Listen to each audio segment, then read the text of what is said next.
I feel like Google proper missed the mark with this one.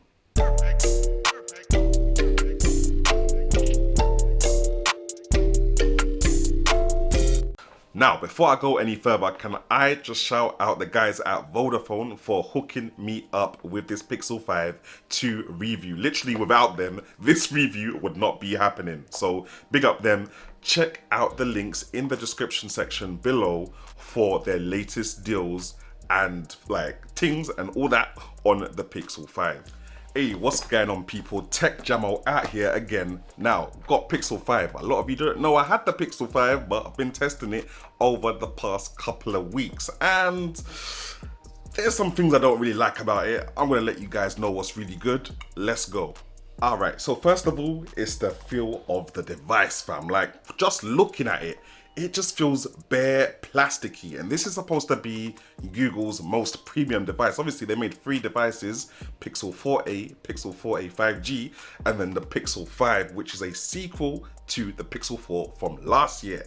Now, if it's gonna be the most expensive device that they've got, then I expect it to look nice. Like when you get a new Samsung device, you're like, rah, that's our new Samsung device. If I show people this, they'll be like, okay, when did that come out, kind of thing. Like, you know, it just looks kind of old. It feels plasticky. It just doesn't feel premium. Also, it's got a lackluster of camera features. Now, obviously, a lot of those camera features that come with Samsung and come with Huawei, like the augmented reality stuff, I'm not gonna use, but it's nice to have them there to have a little fun, essentially. Also, it doesn't have support for external microphones, so you can't plug an external microphone in and improve the audio quality of your videos.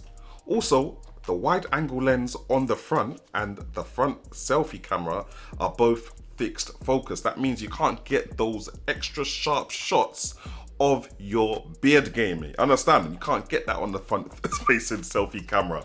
So yeah, it's a bit dead. Whereas there's other phones that are much older, like the Huawei Mate 20X, which you can also double up the wide angle camera as a macro lens, fam, so you can get nice and close in on your subjects. Not something that you'll use every day, but for a premium device, you'd expect it to be second nature. We're also missing out the zoom lens. I don't use the zoom lens, but come on, at this price, we need the zoom lens to be there, fam. Third thing is that it's quite a small phone. Now, don't get me wrong, I do like small phones. I literally just had the Sony Xperia 5 Mark II. That's a nice little 6.2 inch phone. This is a nice little phone as well, but why do I not have the option to have an XL version? Like, this is just, if I'm gonna spend money on a phone, I'm gonna want to use it for everything. Filming, recording, camera, all them things there. And I just don't feel like I get the media consumption part of this phone because the screen is just too small. And obviously, man with glasses, gang, I can't be squinting. And it's not even just the Netflix and YouTube and things like that, but also typing. When you got a quite a small phone, typing and sausage finger gang just don't go well together, fam. You need that big boy phone so you can type without making hella mistakes. Fourth thing that's really jarring me about Google Pixel 5 is that there's no longer any more free storage of your photos. Now, I'm a big avid fan of Google Photos, fam. Like, I've got Google Photos going back to 2014 when I first realized how to even use the service. And yeah, it's a legit thing that Google got going on.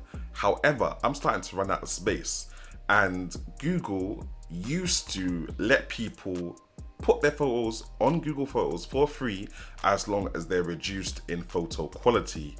Now, however, no matter whether they're reduced in photo quality or not, Google will be stopping that service and you can no longer get it. But you can get the lower service on this phone, I think after June or something like that. That's what they're gonna do. But there's no more high quality uploads for Pixel, which was one of the main things that Pixel had in the Pixel 1 and Pixel 2, I believe, as well.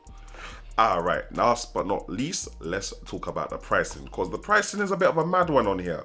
Now, hear me out. This is $599. You get a Snapdragon 765, 8GB of RAM, and 128GB of storage. Now, those are decent specs, and it's $599, yeah? It's a decent looking phone. It is premium, but it could be better, yeah, in my honest opinion. Now, bear in mind, OnePlus do the OnePlus Nord, which gives you the same specs, the same 765, the same 8GB of RAM, the same 128GB, or 256GB for an extra £80, I believe, and it starts at 380 bar. Now, I'm confused, fam. How is this nearly twice the price of the OnePlus with the same specs? And the OnePlus probably performs better. It's a bigger phone as well. And that just confuses me. Maybe you guys can explain it to me in the comment section below. I don't know what you get additional with this that you don't get with the OnePlus Nord. And obviously you get that nice blue finish on the OnePlus Nord as well. But coming from the OnePlus Nord, it's not that this can't perform at all. It's just that I'm confused about the price point of this phone. This should be a 450 phone, and the Pixel 4a should be like £200, and then Google are laughing. They'll be raking it in. But at this price, it just don't make sense.